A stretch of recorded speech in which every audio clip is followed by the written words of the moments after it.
ओम नमो भगवते वासुदेवाय। बोलिए जगन्नाथ भगवान की जय।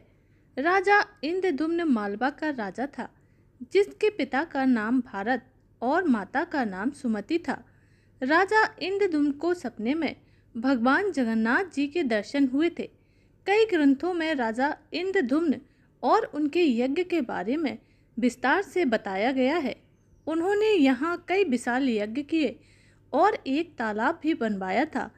एक रात भगवान विष्णु ने उनको सपने में दर्शन दिए और कहा कि हे राजन, नीलांचल पर्वत की एक गुफा में मेरी एक नील माधव नाम की मूर्ति है।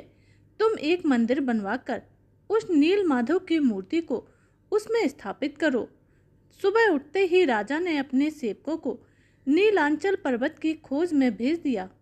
उनमें से एक था ब्राह्मण विद्यापति। विद्यापति ने सुन रखा था कि सबर कबीले के लोग नील माधव की पूजा करते हैं और उन्होंने अपने देवता की इस मूर्ति को नीलांचल पर्वत की गुफा में छुपा के रखा हुआ है। वो यह भी जानता था कि सबर कबीले का मुखिया विश्ववसु नील माधव का उपासक है और उसी ने मूर्ति को गुफा में छुपा कर रखा हुआ है। विद्यापति बहुत ही चतुर था। उसने मुखिया की बेटी से विवाह कर लिया और आखिरकार वह अपनी पत्नी के जरिए नील माधव की गुफा तक पहुंचने में सफल हो गया। उसने मूर्ति को चुरा लिया और राजा को लाकर के दे दिया। विश्ववसु अपने आराध्य देव की मूर्ति चोरी होने से बहुत दुखी था। अपने भक्त के दुख से भगवान भी दुखी हो गए। भगवान गुफा में लौट गए, लेकिन साथ ही राजा इंद्रदुम्न से वादा किया कि वो एक दिन उनके पास जरूर आएंगे। एक शर्त है कि वो एक दिन उनके लिए विशाल मंदिर बनवा दें। राजा ने मंदिर बनवा दिया और भगवान विष्णु से मंदिर में विराजमान होने की प्रार्थना करने लगे। भगवान ने कहा कि तुम मेरी मूर्ति बनाने के लिए समुद्र में तैर रहे एक पेड़ का बड़ा सा टुकड़ा उठा लाओ, जो द्वारका से समुद्र में तैरकर पुरी की तरफ ही आ रहा है। राजा के सेवकों ने उस पेड़ के टुकड़े को तो ढूंढ लिया, लेकिन सब लोग मिलकर भी उस पेड़ को उठा नहीं सके। तब राजा को समझ में आ गया कि नील माधव के अनन्य भक्त सबर कबीले के मुखिया विश्ववसु ही मेरी सहायता कर सकते हैं। सब उस वक्त हैरान रह गए जब विश्ववसु उस भारी भरकम लकड़ी को अकेले ही उठाकर मंदिर तक ले आए। अब बारी थी लकड़ी से भगवान की मूर्ति बनाने की। राजा के कारीगरों ने बहुत कोशिश की, लेकिन वह लकड़ी में एक छेनी तक भी ना लगा सके। तब तीनों लोगों के कुशल कारीगर भगवान विश्वकर्मा एक बूढ़े व्यक्ति का रूप धारण करके आए। उन्होंने राजा से कहा कि हे राजन, नील माधव की मूर्ति मैं बना सकता हूँ, लेकिन मेरी एक शर्त है कि जब तक मैं कमरे के अंदर 21 दिन तक मूर्ति बनाऊंगा, उस कमरे में कोई प्रवेश नहीं करेगा। वह अकेले ही मूर्ति बनाएंगे, कोई उनको बनाते हुए नहीं देख सकता है। राजा ने उनकी शर्त को मान लिया। लोगों को आरी छेनी हथौड़ी की आवाज़ बाहर तक आती रही। राजा इंद्रदुम्न की पत्नी अपने आप को रोक नहीं पाई। वह दरवाजे के पास गई तो उसे अंदर से कोई आवाज़ सुनाई नहीं दी। वह घबरा गई। उसे लगा कि बूढ़ा कारीगर कहीं मर तो नहीं गया है। वह राजा के पास गई और राजा को इसकी सूचना दी कि अंदर से कोई आवाज़ नहीं आ रही है। हमें दरवाज़ा खोलकर देख लेना चाहिए कि कहीं वह बूढ़ा व्यक्ति मर तो नहीं गया है। राजा ने पहले तो मना किया, लेकिन जब दरवाजे के पास आया तो सच में कोई आवाज़ नहीं आ रही थी। फिर राजा भी सभी शर्तों और चेतावनियों को दरकिनार करते हुए कमरे का दरवाज़ा खोलने लगा। जैसे ही कमरे का दरवाज़ा खोला गया तो वह बूढ़ा व्यक्ति गायब हो गया और उसमें 3 अधूरी मूर्तियां पड़ी हुई मिली। भगवान नील माधव और उनके भाई के छोटे छोटे हाथ बने हुए थे, लेकिन उनके पैर नहीं थे, जबकि उनकी बहन सुभद्रा के हाथ पांव ही नहीं बन पाए थे। राजा ने इसे भगवान की इच्छा मानकर इन्हीं अधूरी मूर्तियों को स्थापित कर दिया। तब से लेकर आज तक तीनों भाई बहन इसी रूप में जगन्नाथपुरी में विद्यमान हैं। वर्तमान समय में जो मंदिर है वह 7वीं शताब्दी में बनाया गया था। हालांकि इस मंदिर का निर्माण ईसा पूर्व 2 में भी हुआ था। यहाँ स्थित 3 बार मंदिर टूट चुका था। 1174 ईस्वी में ओडिशा शासक अनंग भीमदेव ने इसका जीर्णोद्धार करवाया था। मुख्य मंदिर के आसपास लगभग 30 छोटे बड़े मंदिर स्थापित हैं। हिंदुओं की प्राचीन और पवित्र 7 नगरियों में पूरी उड़ीसा राज्य के समुद्री तट पर बसा हुआ है। जगन्नाथ भगवान विष्णु के 8वें अवतार श्री कृष्ण को समर्पित है। भारत के पूर्व में बंगाल की खाड़ी के पूर्वी छोर पर बसी पवित्र नगरी पूरी उड़ीसा की राजधानी भुवनेश्वर से थोड़ी दूरी पर ही स्थित है। आज का उड़ीसा प्राचीन काल में उत्कल प्रदेश के नाम से जाना जाता था। यहाँ देश की समृद्ध बंदरगाहें भी थीं, जहाँ जावा, सुमात्रा, अन्य कई देशों का इन्हीं बंदरगाह के रास्ते व्यापार भी होता था। पुराणों में इसे धरती का वैकुंठ कहा गया है। यह भगवान विष्णु के 4 धामों में से एक है। इसे श्री क्षेत्र, पुरुषोत्तम क्षेत्र, शाक क्षेत्र, नीलांचल, नीलगिरी और श्री जगन्नाथपुरी भी कहते हैं।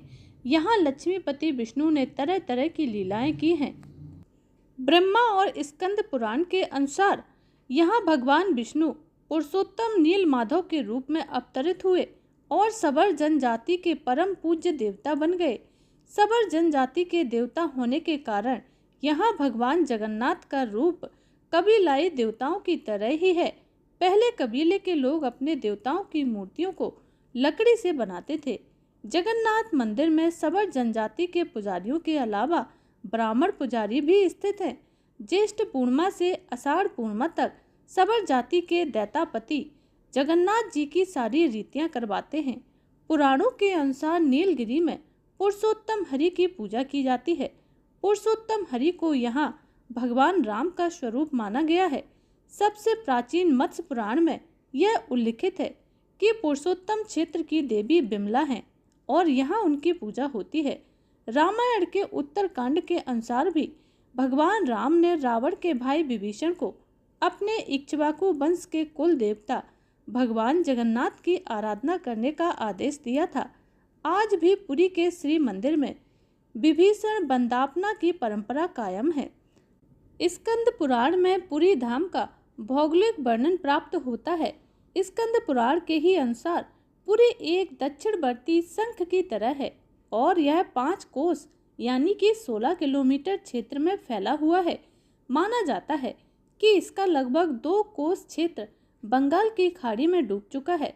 इसका उदर है समुद्र की सुनहरी रेत, जिसे महोदधि का पवित्र जल धोता रहता है। सिर वाला क्षेत्र पश्चिम दिशा में है, जिसकी रक्षा महादेव जी करते हैं। शंख के दूसरे घेरे में शिव का दूसरा रूप ब्रह्मा कपाल मोचन विराजमान है।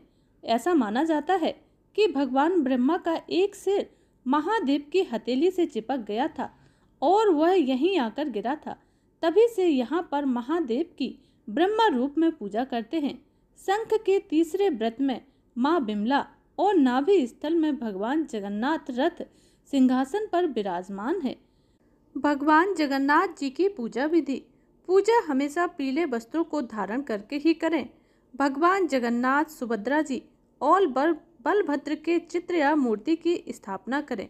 उसको चंदन लगाएं, विभिन्न भोग प्रसाद और तुलसी दल अर्पित करें। उनको फूलों से सजाएं और उनके समक्ष घी का दीपक भी जलाएं। इसके बाद गजेंद्र मोक्ष का पाठ करें और गीता के 11वें अध्याय का भी पाठन करें। इसके बाद सभी लोग हरि बोल का कीर्तन करें और साथ में प्रसाद ग्रहण करें।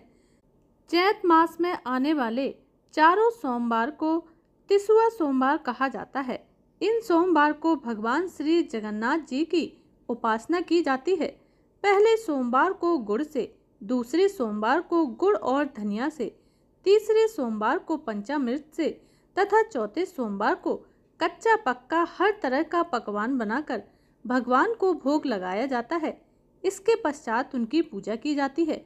ऐसा माना जाता है कि इन चारों सोमवार पर श्रद्धा के साथ व्रत रखने से सभी कष्टों से मुक्ति हो जाती है। ऐसा भी माना जाता है कि सुदामा ने सबसे पहले भगवान श्री जगन्नाथ का पूजन किया था। पूजने के लिए सुदामा जी जगन्नाथ धाम गए थे। रास्ते में कई पीड़ितों को आश्वासन दिया था कि भगवान श्री जगन्नाथ के दरबार में उनके सुख के लिए मन्नत मांगेंगे। बताया जाता है कि सुदामा की श्रद्धा देखकर भगवान जगन्नाथपुरी के बाहर एक ब्राह्मण के भेष में खड़े हो गए। सुदामा ने ब्राह्मण से जगन्नाथ धाम जाने का रास्ता पूछा तो भगवान ने बताया कि उनके पीछे जो आग का गोला है उसमें प्रवेश करने के बाद ही उन्हें भगवान के दर्शन होंगे। सुदामा जी आग के गोले में प्रविष्ट हो गए तो भगवान ने उन्हें साक्षात दर्शन किए। सुदामा ने रास्ते में मिले सभी पीड़ितों के दुख दूर करने की प्रार्थना की तो भगवान जगन्नाथ ने उन्हें एक बैंत देते हुए कहा कि जिसे यह बैंत मारोगे उसके सभी कष्ट दूर हो जाएंगे। तभी से मान्यता है कि चैत मास शुक्ल पक्ष शुरू होने पर श्रद्धालु भक्ति पूर्वक सोमवार को भगवान जगन्नाथ का पूजन अर्चन करते हैं और उनके बैंत खाकर अपने कष्टों को भगवान से दूर करने की प्रार्थना करते हैं। हर साल आषाढ़ महीने के शुक्ल पक्ष की द्वितीया तिथि को ओडिशा के पुरी स्थित जगन्नाथ मंदिर से जगन्नाथ रथ यात्रा निकाली जाती है। इस यात्रा में हिस्सा लेने के लिए दुनिया भर से श्रद्धालु पुरी पहुंचते हैं। 1 जुलाई को यह रथ यात्रा शुरू हो जाती है जो कि 12 जुलाई तक चलती है। इस रथ यात्रा में भगवान जगन्नाथ, उनकी बहन सुभद्रा और भाई बलभद्र के 3 बड़े भव्य रथ सजाए जाते हैं। ऐसा माना जाता है कि एक बार भगवान जगन्नाथ जी की बहन सुभद्रा ने नगर देखने की इच्छा जताई थी। बहन की इस इच्छा को पूरा करने के लिए भगवान जगन्नाथ और बलभद्र उन्हें रथ पर बैठाकर नगर दिखाने के लिए निकल गए। इस दौरान वे अपनी मौसी के घर भी गए जो गुंडीचा में रहती थी। तभी से इस रथ यात्रा की परंपरा शुरू हुई थी। इस रथ यात्रा के मौके पर आज आपको जगन्नाथपुरी से जुड़े कुछ रहस्यों के बारे में भी बता रही हूँ। आइए जानते हैं वो रहस्य क्या हैं। उड़ीसा के पुरी स्थित जगन्नाथ मंदिर में भगवान जगन्नाथ, बलभद्र और बहन सुभद्रा की काठ की यानी कि लकड़ी की मूर्तियां विद्यमान हैं। मान्यता है कि जब भगवान कृष्ण ने अपना देह त्याग दिया था तो उनका अंतिम संस्कार किया गया। उनका बाकी शरीर तो पंच तत्वों में विलीन हो गया था, लेकिन उनका दिल सामान्य और जिंदा रहा। कहा जाता है कि उनका दिल आज भी सुरक्षित है। ऐसा माना जाता है कि उनका यह दिल भगवान जगन्नाथपुरी की मूर्ति के अंदर है और वह आज भी धड़कता है। हर 12 साल बाद जगन्नाथ मंदिर में भगवान जगन्नाथ, बलभद्र और उनकी बहन सुभद्रा की मूर्ति को बदला जाता है। जब भी इन मूर्तियों को बदला जाता है उस समय पूरे शहर की बिजली बंद कर दी जाती है। इस दौरान जगन्नाथपुरी के इस मंदिर के आसपास अंधेरा कर दिया जाता है। 12 साल में जब ये मूर्तियां बदली जाती हैं तो मंदिर में किसी का भी प्रवेश वर्जित होता है। अंधेरा होने के बाद कोई भी इस मंदिर में प्रवेश नहीं कर सकता है। इन मूर्तियों को बदलने के लिए सिर्फ एक पुजारी ही मंदिर के अंदर जाता है और उसके लिए भी पुजारी के हाथों में दस्ताने पहनाए जाते हैं और अंधेरे के बावजूद भी आंखों में पट्टी बांधी जाती है ताकि पुजारी भी मूर्तियों को ना देख सके। बहुत से पुजारियों का कहना है कि मूर्तियां बदलते समय जब वह ब्रह्म पदार्थ को पुरानी मूर्ति से नई मूर्ति में डालते हैं तो उन्हें कुछ उछलता हुआ सा महसूस होता है जिसे उन्होंने कभी देखा नहीं, लेकिन उसे छूने पर एक खरगोश जैसा लगता है जो उछल रहा है। जगन्नाथ मंदिर से जब रथ यात्रा निकलती है तो जगन्नाथपुरी के राजा सोने की झाड़ू लगाते हैं। इस मंदिर से जुड़ा एक रहस्य और है कि इस मंदिर में एक सिंह द्वार है। माना जाता है कि जब आप इस सिंह द्वार से बाहर होते हैं तो आपको समुद्र की लहरों की आवाज़ बहुत तेज सुनाई देती है, लेकिन जैसे ही आप सिंह द्वार के अंदर प्रवेश करते हैं तो वह आवाज़ें आनी बंद हो जाती हैं। जगन्नाथ मंदिर के पास ही चिताएं भी जलती हैं। ऐसा माना जाता है कि सिंह द्वार के अंदर प्रवेश करने से पहले आपको चिताओं की बहुत गंध आती है, लेकिन मंदिर के अंदर प्रवेश करते ही यह गंध आनी बंद हो जाती है। इस मंदिर के ऊपर किसी भी पक्षी को उड़ता हुआ या बैठा हुआ नहीं देखा गया है। इस मंदिर के ऊपर से हवाई जहाज आदि को भी उड़ने की मनाही है। मंदिर से जुड़ा एक रहस्य यह भी है कि कितनी भी धूप में हो लेकिन मंदिर की परछाई कहीं भी दिखाई नहीं देती है। मंदिर के ऊपर एक झंडा लगा हुआ है जिसे रोज शाम को बदलवाना बहुत जरूरी होता है। इसके पीछे भी यह मान्यता है, अगर इस झंडे को नहीं बदला गया तो यह मंदिर आने वाले 18 सालों में बंद हो जाएगा। रसोई से जुड़ा भी इसका एक रहस्य है कि इस मंदिर की रसोई पर दुनिया भर के सबसे बड़े रसोई घरों में एक है। यहाँ 500 रसोइये और उनके 300 सहयोगी रसोइये काम करते हैं। ऐसा कहा जाता है कि इस मंदिर में कितने भी भक्त आ जाएं, लेकिन प्रसाद कभी कम नहीं पड़ता है। लेकिन जैसे ही मंदिर के पट बंद होने का समय होता है तो यह प्रसाद अपने आप खत्म हो जाता है। यहाँ बनने वाला प्रसाद 7 बर्तनों में बनता है, जिसे एक ही लकड़ी के चूल्हे पर बनाया जाता है। यहाँ की खास बात यह भी है कि इस लकड़ी के चूल्हे पर सबसे पहले 7वें स्थान पर, यानी कि जो बर्तन सबसे ऊपर रखा होता है उसका प्रसाद सबसे पहले बनकर तैयार होता है, और जो बर्तन सबसे नीचे रखा होता है वह सबसे बाद में पकता है। श्री जगन्नाथ जी की यात्रा शुरू होने से पहले सोने की मुठ वाली झाड़ू से श्री जगन्नाथ जी के रथ के सामने का रास्ता साफ किया जाता है। इसके बाद विधिवत पूजा पाठ, मंत्रों से जाप और ढोल ताशे नगाड़े की जोरदार आवाज़ के साथ भक्त भगवान श्री जगन्नाथ के रथ को मोटे मोटे रस्सियों के सहारे खींचकर पूरे नगर में भ्रमण कराते हैं। कहा जाता है कि भगवान जगन्नाथ का रथ खींचने में जो लोग एक दूसरे की सहायता करते हैं वो सभी जन्म मरण के चक्कर से छूट जाते हैं। यात्रा की शुरुआत सबसे पहले बलभद्र जी के रथ से होती है। उनका रथ ताल ध्वज के लिए निकलता है। इसके बाद सुभद्रा के पद्म रथ की यात्रा शुरू होती है और सबसे अंत में भगवान जगन्नाथ जी के रथ नंदी घोष को बड़े बड़े रस्सों की सहायता से खींचना शुरू करते हैं। गुंडीचा माँ के मंदिर तक जाकर यह रथ यात्रा पूरी मानी जाती है। कहा जाता है कि माँ गुंडीचा भगवान जगन्नाथ की मौसी हैं। यहीं पर देवताओं के इंजीनियर माने जाने वाले श्री विश्वकर्मा जी ने भगवान जगन्नाथ, उनके भाई बलभद्र और बहन सुभद्रा की प्रतिमा का निर्माण किया था। अगर सूर्य डूबने तक यह रथ यात्रा पूरी नहीं हो पाती है तो इसे रोक दिया जाता है और अगले दिन की यात्रा की शुरुआत की जाती है। इसके बाद भगवान जगन्नाथ 7 दिन तक इसी मंदिर में निवास करते हैं और तब तक वहाँ पूरे विधान के साथ पूजा पाठ चलता रहता है। इस दौरान गुंडीचा मंदिर में स्वादिष्ट पकवान बनाकर भगवान जगन्नाथ को उनका भोग लगाया जाता है। स्वादिष्ट पकवान खाकर भगवान जगन्नाथ बीमार पड़ जाते हैं तो उन्हें रोगियों वाला भोजन दिया जाता है, जिससे वो जल्दी ठीक हो जाएं। इस यात्रा के तीसरे दिन माँ लक्ष्मी भगवान जगन्नाथ जी से भेंट करने के लिए आती हैं, लेकिन द्वारपाल मंदिर का दरवाजा बंद कर देते हैं और उन्हें रोक देते हैं, जिसकी वजह से लक्ष्मी जी रुष्ट हो जाती हैं और रथ का पहिया तोड़कर पुरी के मोहल्ले हेरा गोहेरी शाही में बने अपने मंदिर में वापस लौट जाती हैं। जब जगन्नाथ जी को इस बारे में पता चलता है तो वो लक्ष्मी जी को मनाने के लिए कई तरह की बेशकीमती भेंट लेकर उनके मंदिर में पहुंचते हैं और आखिरकार बहुत सारे प्रयत्न करने के बाद जगन्नाथ जी माँ लक्ष्मी जी को मना ही लेते हैं और उस दिन को विजयदशमी के रूप में मनाया जाता है।